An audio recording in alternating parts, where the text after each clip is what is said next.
There's a strange kind of silence that follows a life full of noise. It's not the kind you find in an empty room or during the pause between two conversations. It's deeper, the kind that settles in your bones after years of pushing through things you never gave yourself time to feel. And when that silence comes, it doesn't ask permission. It doesn't arrive with a gentle knock.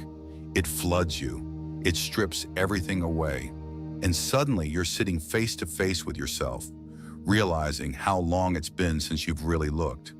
At first, that silence feels unbearable, like it might drown you, like it's pressing against every wall you've built. Because without the noise, without the distractions, all that remains is you, just you. And that can be terrifying when you've spent years running from your own presence. You begin to realize that most of your life was filled with movement, not progress, with doing, not being, with achieving, not arriving. But now the stillness is here, and for the first time, there's nowhere to go but inward. You start to notice things you used to ignore. The tightness in your chest when certain thoughts come. The way your shoulders tense when you speak certain truths. The subtle ache behind your smile. These small signals were always there. You just never paused long enough to listen. Now you're listening. And with that listening comes the beginning of something sacred. Not the kind of healing that happens in the light, but the kind that happens underground, in the dark, where roots grow. You realize that a lot of your pain wasn't caused by others, but by the way you silence yourself, by the way you minimize your needs, by the way you tolerated what hurt because you were afraid of being alone. You see clearly now how many times you said yes when your whole body was begging you to say no. How many times you laughed to keep the peace. How many times you swallowed the truth because it didn't fit the version of you others wanted to see. And with that realization comes grief. Not for what was done to you, but for what you did to survive. That grief is heavy. It doesn't move quickly. It sits with you. But instead of pushing it away, you start to let it teach you. It teaches you where your boundaries were too thin, where your self-worth was too fragile, where your identity was too attached to being needed, being liked, being useful.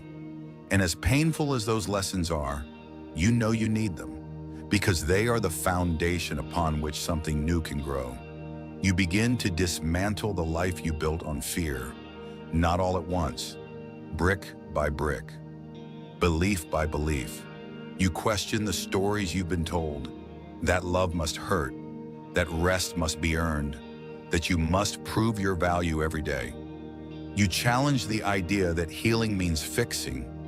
Maybe it means remembering. Maybe it means returning to the parts of you that were always whole, the parts you buried beneath achievement, perfectionism, and the need to be seen. You start speaking differently, not louder but clearer. You no longer speak to be heard. You speak to be honest. You no longer edit your emotions to be digestible. You let them be what they are: messy, beautiful, real. You stop apologizing for crying. You stop pretending to be okay when you're not. You stop asking for permission to feel. The people around you notice. Some embrace the change. Others resist it. Some leave. Some stay. And you learn to let them. You understand that growth will always disrupt relationships built on your silence. And that's okay. You're no longer afraid of being too much or not enough. You're simply committed to being true. You've realized that peace isn't about making everyone happy. It's about making yourself whole. You start building a new relationship with solitude. Not loneliness, but solitude. The sacred space where your soul can breathe, where you can ask questions without needing immediate answers, where you can feel without needing to fix. You light candles not because it's trendy, but because it reminds you of warmth. You journal not to perform, but to reflect. You take walks not to get somewhere, but to come home to yourself. Slowly, the silence becomes less terrifying. It becomes a friend, a guide. You look forward to the mornings when everything is still, when you can hear the birds outside your window and feel the sunlight on your skin. You begin to understand that healing isn't about doing more. You treat it as a companion, as a sacred home.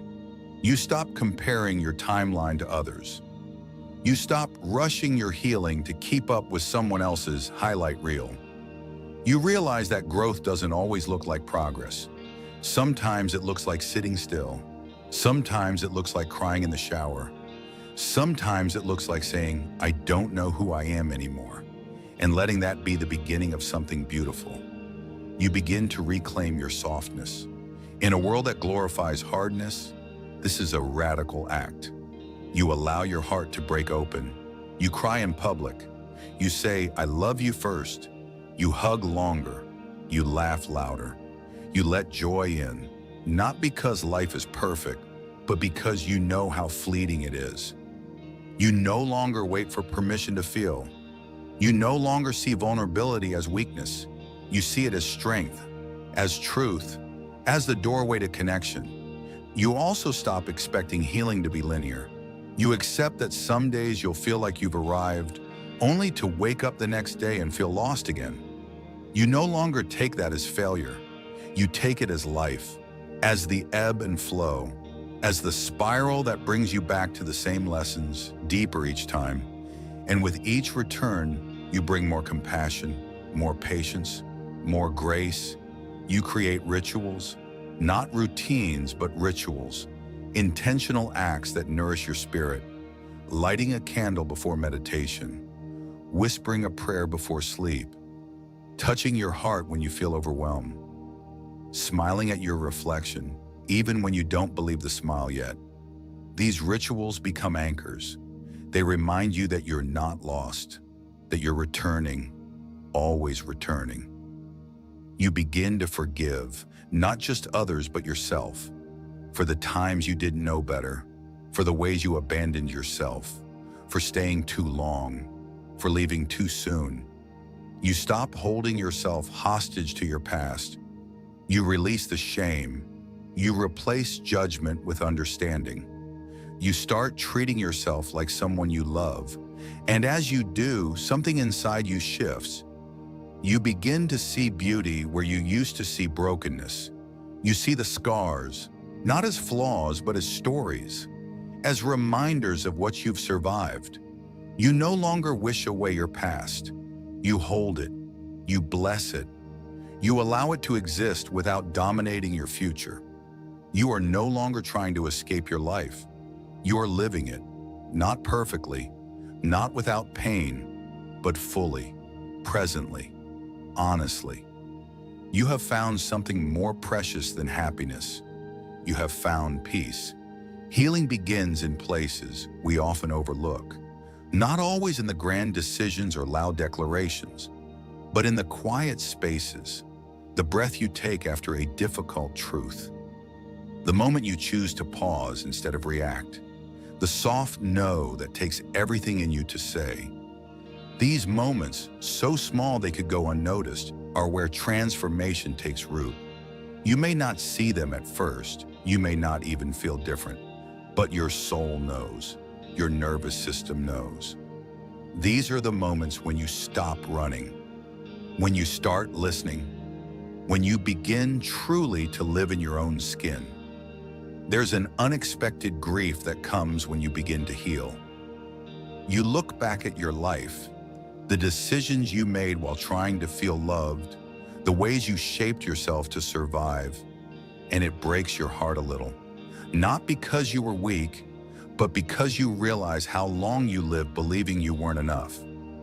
And as you grieve, you also begin to forgive. You forgive yourself for the things you didn't know, the things you tolerated, the love you gave without boundaries. And in that forgiveness, something softens, something deepens. You stop fighting yourself. You learn to sit with discomfort, not as an enemy, but as a guide. You realize discomfort isn't something to fix. It's something to feel, something that points you to the parts of yourself still asking to be seen. You sit in the ache, the fear, the longing. You stop numbing. You stop running. You allow the storm to move through you, and in doing so, you learn something essential. The storm is not the enemy. The storm is the space where something new can grow. And as that growth unfolds, you begin to make choices that reflect who you're becoming. Now, you notice the relationships in your life with new eyes. You see which ones feel like home and which ones feel like performances. You let go of the connections that require you to abandon yourself. You stop trying to convince people to stay. You let them go, not with bitterness, but with love. Because you know now that your peace is too precious to sacrifice. That being alone is better than being misunderstood. That wholeness is found not in how many people stand beside you, but in how fully you stand with yourself. You also start showing up differently for others, not to fix them, but to witness them. You stop offering advice when all someone needs is your presence. You listen without planning your reply. You hold space without needing to be the hero. You understand now that healing isn't about being above pain. It's about becoming a safe place for it. And in becoming that space, you also allow others to feel safe being human around you. You see, the more you accept your own humanity, the more you accept it in others. The more you forgive yourself, the more you understand the forgiveness others need. The more you release the need to control your emotions, the more you allow others the freedom to feel theirs. This is compassion.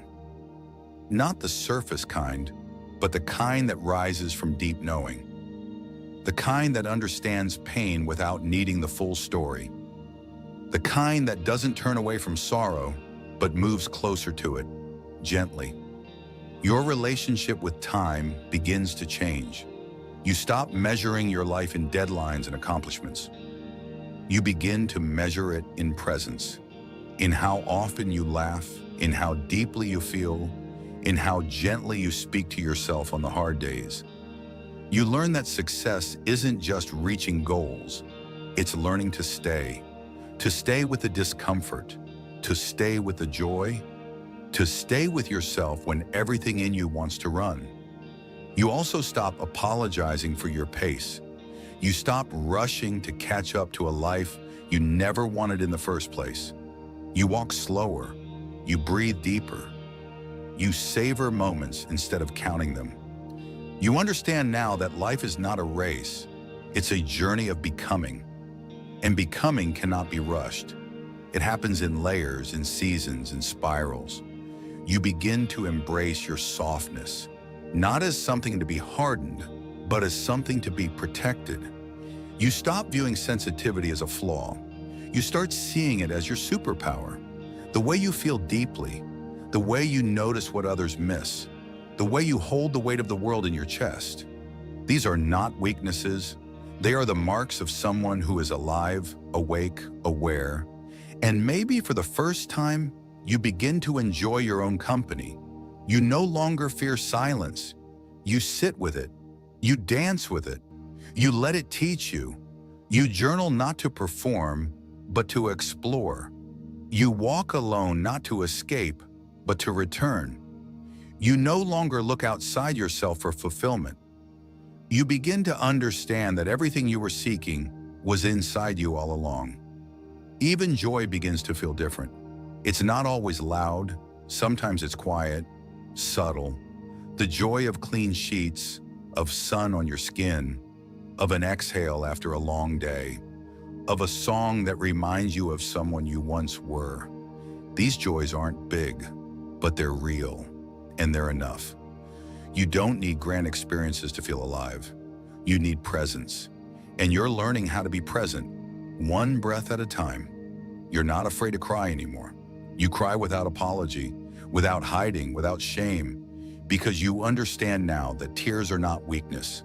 They are cleansing, they are truth, they are the language of a soul that's finally being heard, and you are listening now.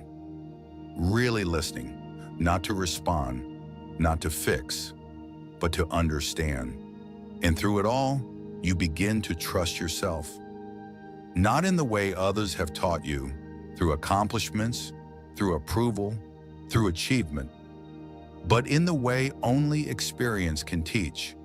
through feeling, through falling and getting back up, through choosing yourself again and again. You begin to believe that no matter what happens, you will be okay, because you have yourself. And that is everything. You look back sometimes, not with regret, but with reverence. You see how far you've come, how much you've shed, how deeply you've returned. You honor the person you were. You thank when your reflection shows parts of you you're still learning to love. It takes courage to meet yourself there, to resist the urge to distract, to escape, to numb, to stay, to breathe, to say, even here, I will not abandon you. That kind of presence changes everything, not just how you heal, but how you live. Because once you learn to hold yourself in the darkness, the light becomes a home, not a reward. You begin to understand that peace isn't the absence of pain.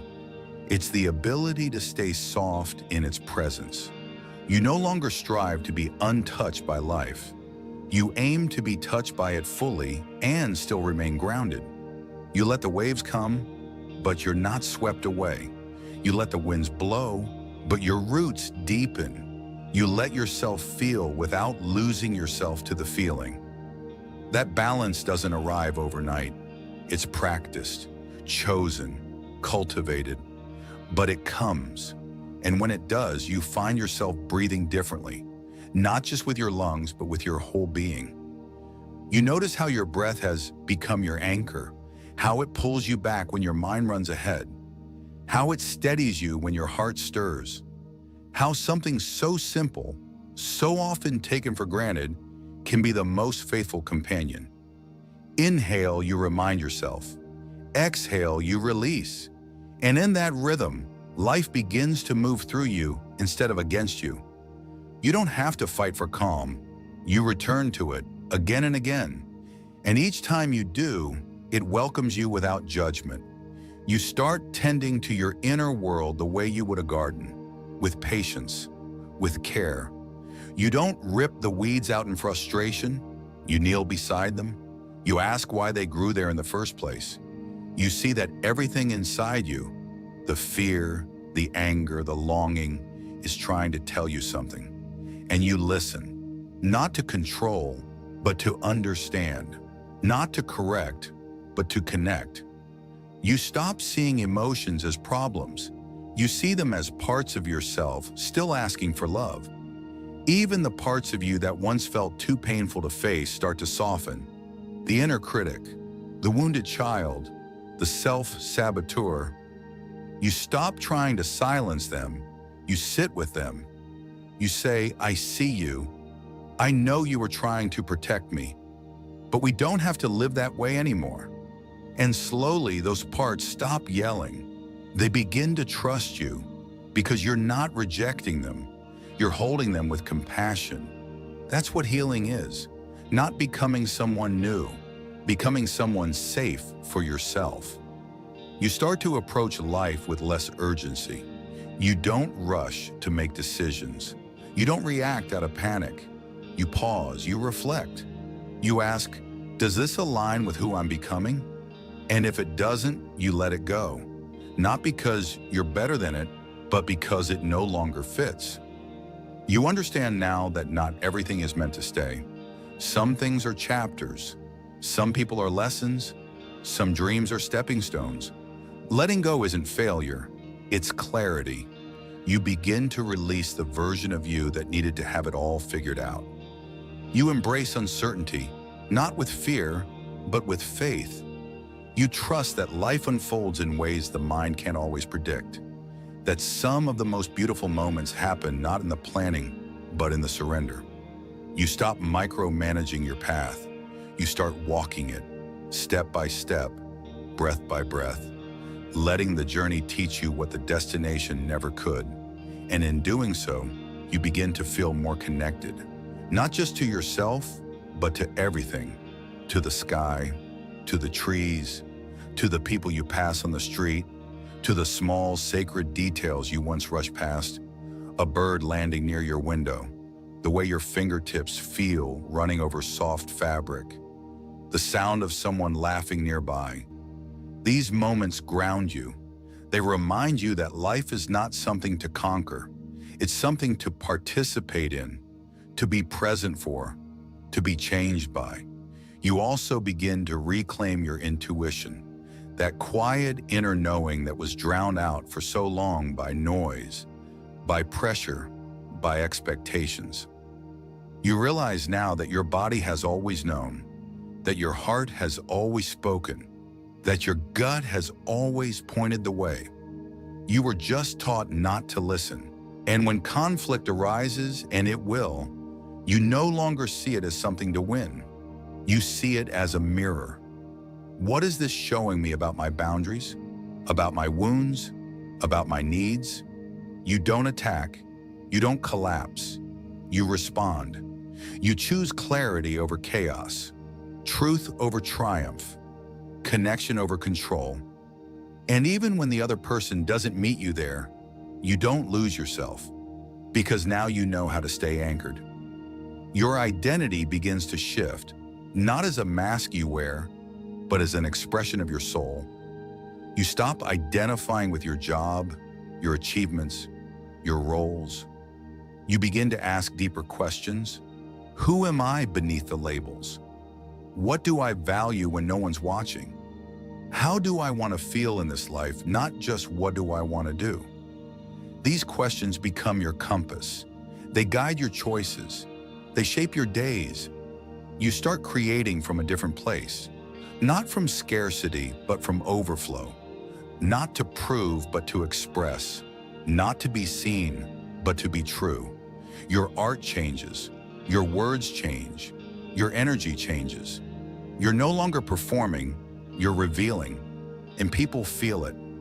They respond not to the image, but to the essence, because authenticity has a vibration that can't be faked. You also begin to play again, to laugh, to explore, to be curious without needing answers.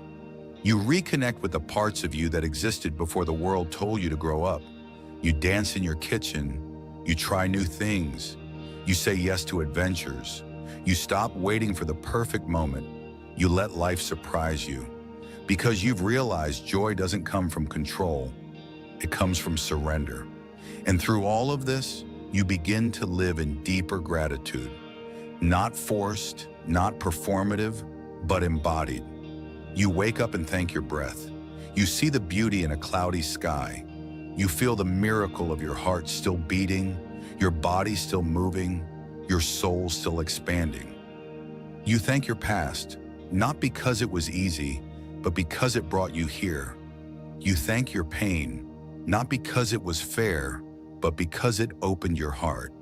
You thank yourself for staying, for trying, for healing.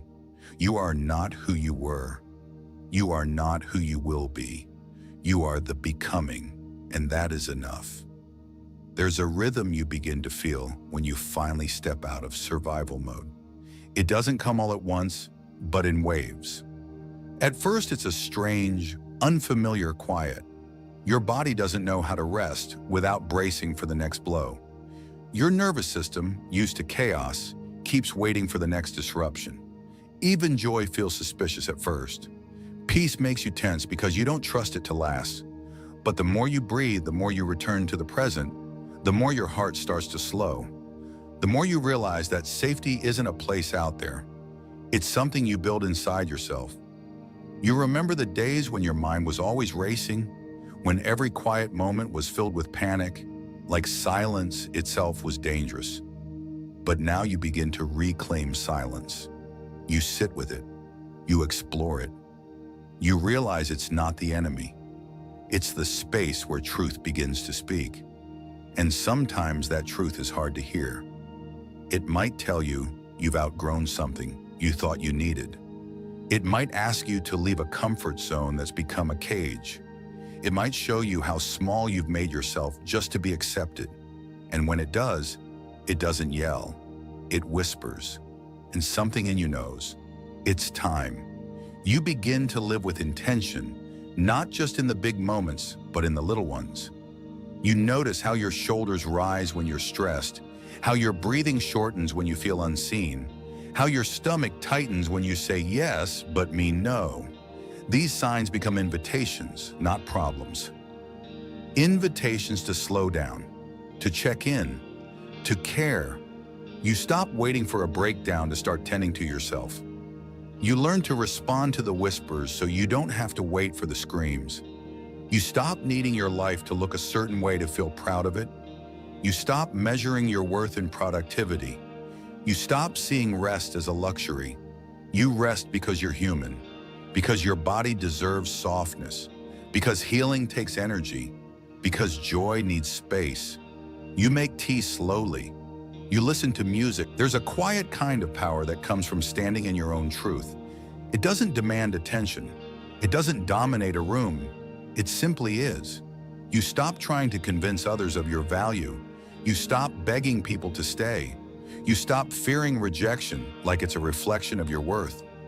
You learn that not everyone will see you, and that's okay. You're not for everyone, but you are for you. And the more you live in alignment with that, the more peace you find. And peace doesn't mean everything feels good. It means you no longer resist what is. You meet life with openness, with grace, with the understanding that joy and sorrow are not opposites, they're companions. You stop trying to avoid pain and instead ask what it's here to teach you. You hold joy with open hands, knowing it's meant to be felt, not possessed.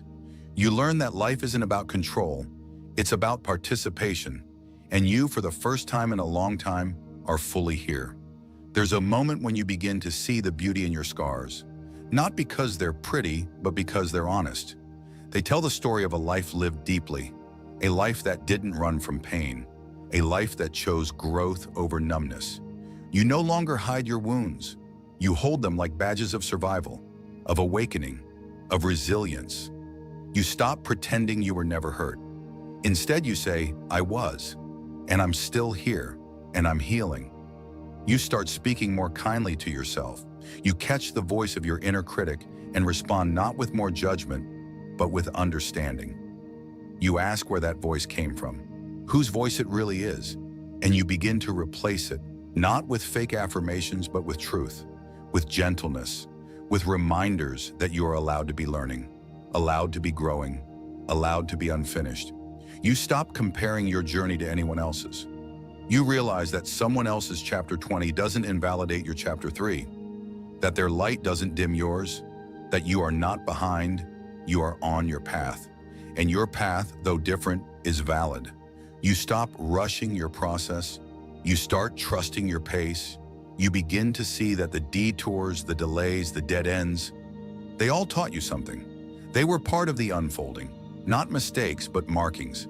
And one day, without realizing it, you find yourself laughing. Not the forced kind, not the polite kind, but the kind that bubbles up from deep inside, the kind that says, I'm alive. And it's in that moment you realize you've turned a corner. You've stepped into a version of yourself you never thought you'd meet. Not because you forced it, but because you surrendered to it. And surrender isn't giving up. It's giving in. It's laying down the weapons you used to fight yourself. It's choosing peace over performance. It's saying, I trust the process, even when I don't understand it. It's learning to float when all you've ever done is swim against the current. And in that floating, you discover something miraculous. Life is carrying you, even when it feels still, even when it feels hard, even when you don't know where it's going. You look around at your life, not perfect, but real, and you feel gratitude. Not because everything is exactly how you imagined, but because you're here, alive, awake, learning, loving. And that's enough. You've stopped striving for a life that looks good. You've started building a life that feels good, that feels aligned, that feels like home. You begin to realize that healing isn't a destination. It's a way of being, a way of choosing, a way of showing up.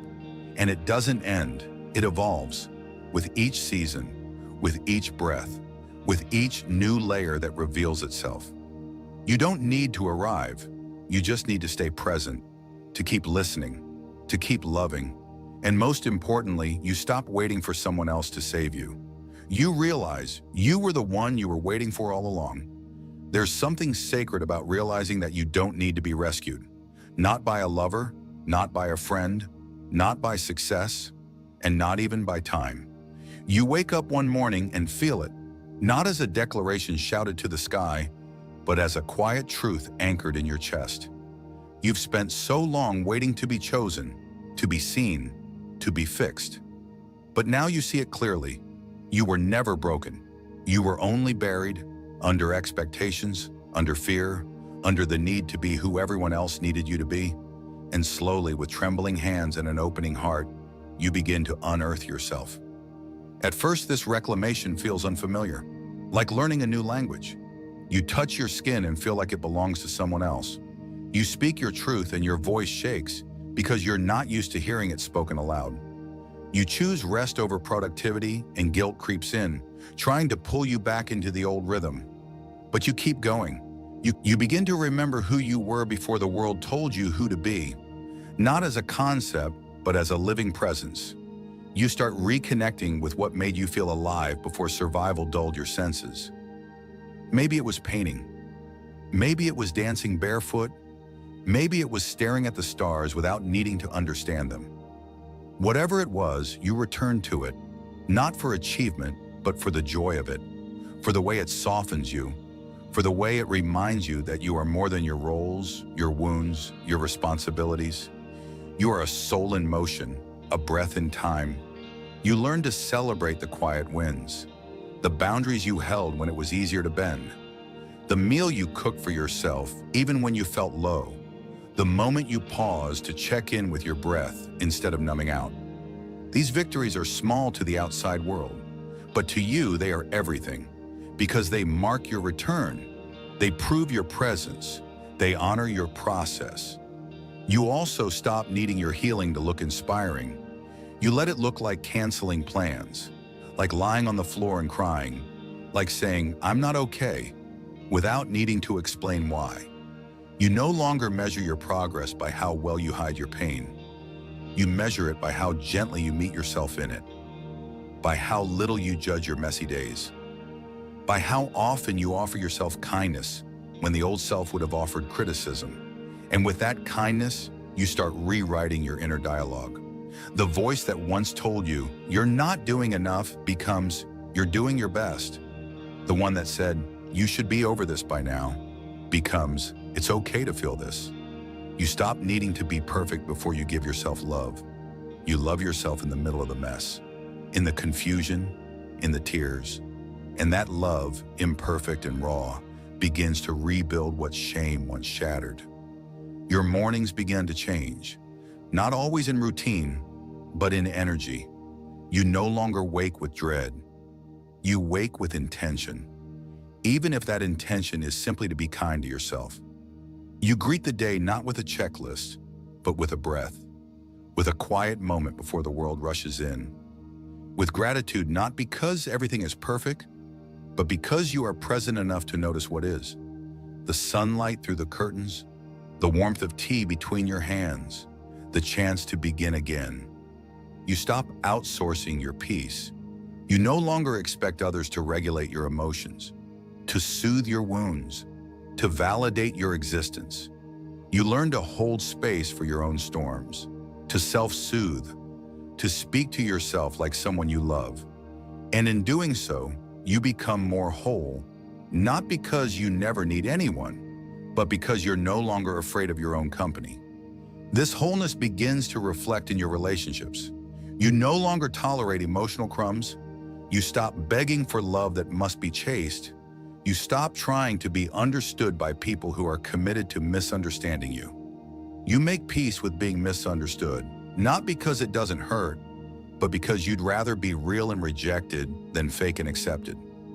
You walk away from the performances, from the roles, from the illusions, and you step into the real, into connection that feels safe, reciprocal, and rooted in truth. You learn to enjoy your solitude, not because you've given up on others, but because you've come home to yourself. You walk alone and feel whole. You eat dinner with only your thoughts and find them gentle. You stop fearing empty space. You see it as possibility, as pause, as potential. And in that spaciousness, you rediscover creativity. inspiration, joy, all things that were waiting beneath the clutter. And when sadness returns, as it inevitably does, you no longer resist it. You welcome it like an old friend who comes with stories to tell. You don't ask it to leave before it's ready. You sit with it, you listen, you ask what it needs. And sometimes all it needs is your presence, your willingness to feel, to witness, to breathe. You stop labeling emotions as good or bad. You let them be. You let them pass. And they do. You also learn the art of being with what is, not rushing to change it, not trying to control it, but sitting with it, breathing into it, saying, this is what's here right now, and I can meet it. That presence becomes your superpower. It softens your edges. It deepens your relationships.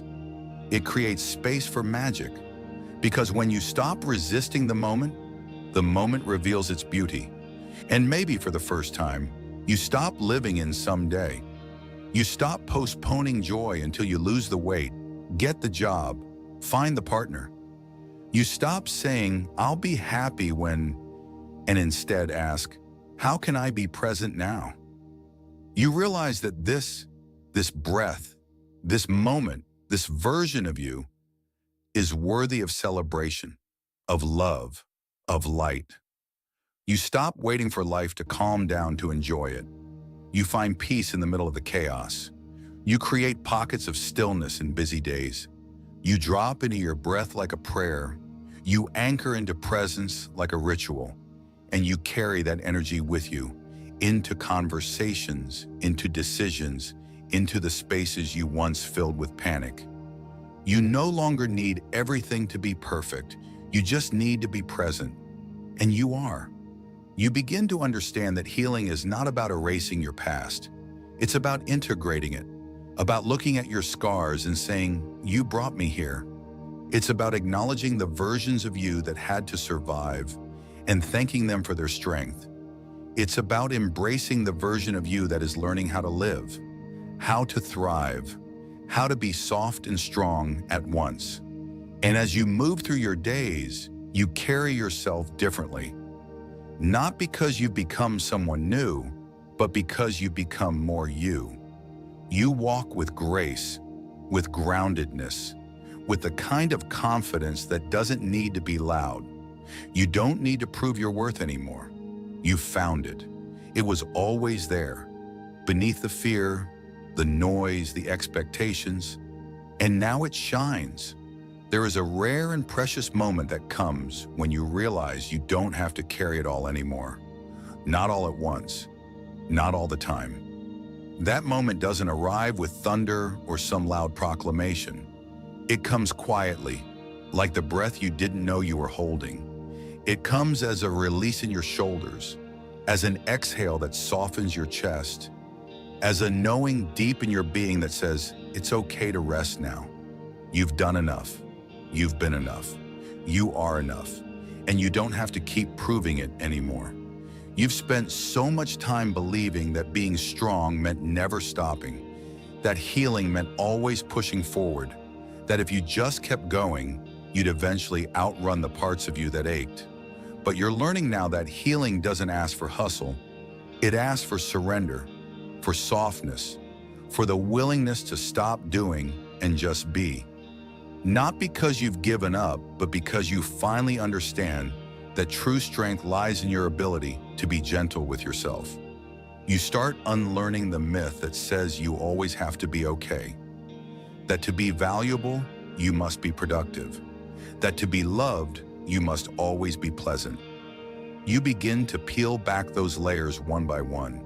The mask of perfection, the smile that hides the exhaustion, the laughter that distracts from the longing. And beneath it all, you find yourself raw, real, imperfect. And you don't flinch. You don't run. You meet yourself there. You say, you're allowed to be exactly as you are. And for the first time, you believe it.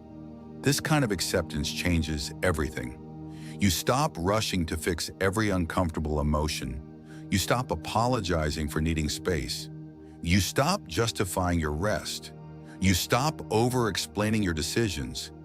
You realize that you do not owe your peace to anyone's understanding, and that what brings you home to yourself might not make sense to anyone else. But that's okay. It doesn't have to. You learn that choosing yourself will often look like disappointing others, but you no longer see that as something to avoid at all costs.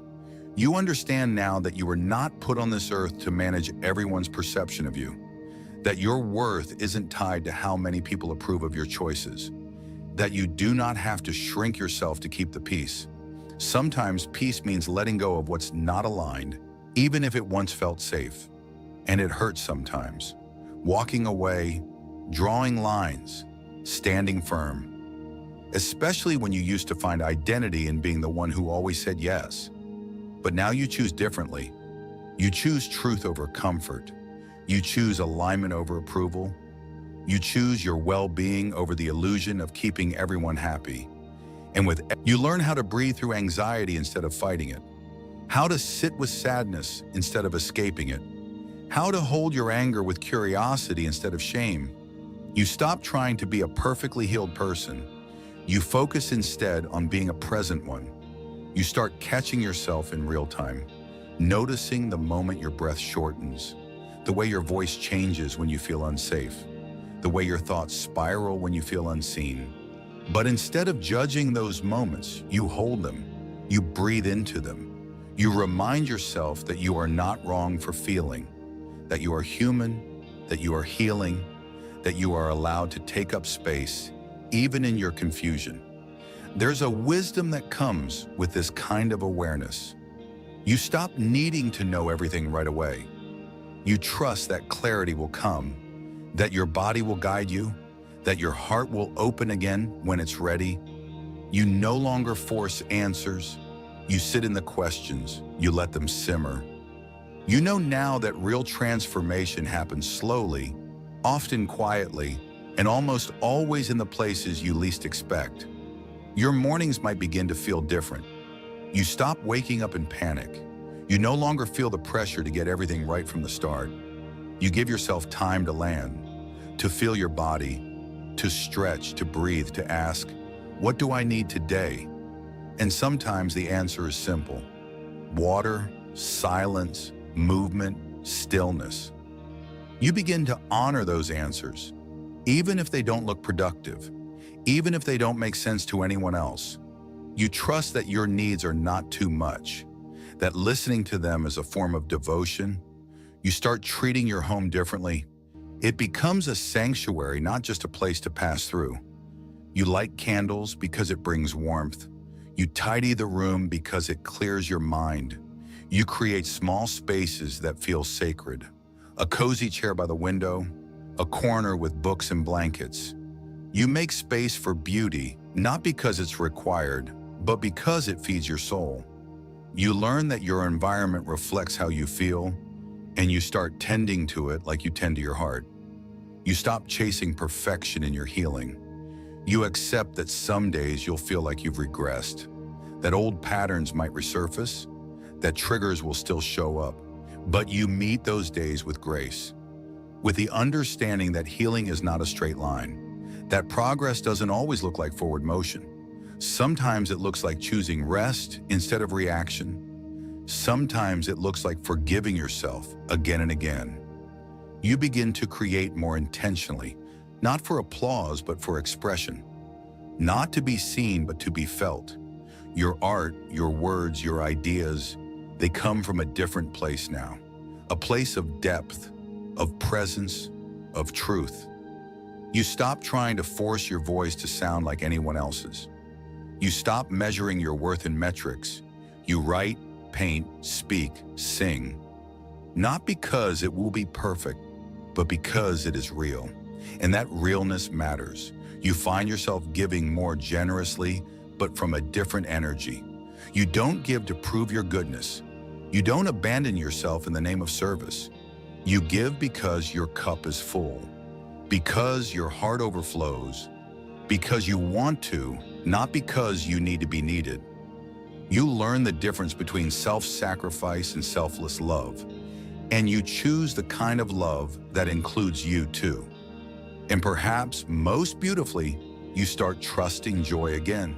You no longer wait for the other shoe to drop. You no longer fear happiness as if it's too good to be true. You savor it. You let it in. You laugh without suspicion. You celebrate without guilt. You understand that joy is not a reward for suffering. It's a right, a medicine, a memory, and you let yourself feel it fully without holding back. You stop needing every moment to be significant. You let the ordinary be holy. The way sunlight dances on your wall, the rhythm of your footsteps on the ground, the sound of your own laughter, the breath in your lungs. These are not just background details. They are the texture of a life being truly lived. And through all of this, you start becoming someone you respect, someone you're proud of, not because you're perfect, but because you are real, because you are present, because you have chosen to come home to yourself over and over again. There's something profoundly life-altering about learning to stay, not in a place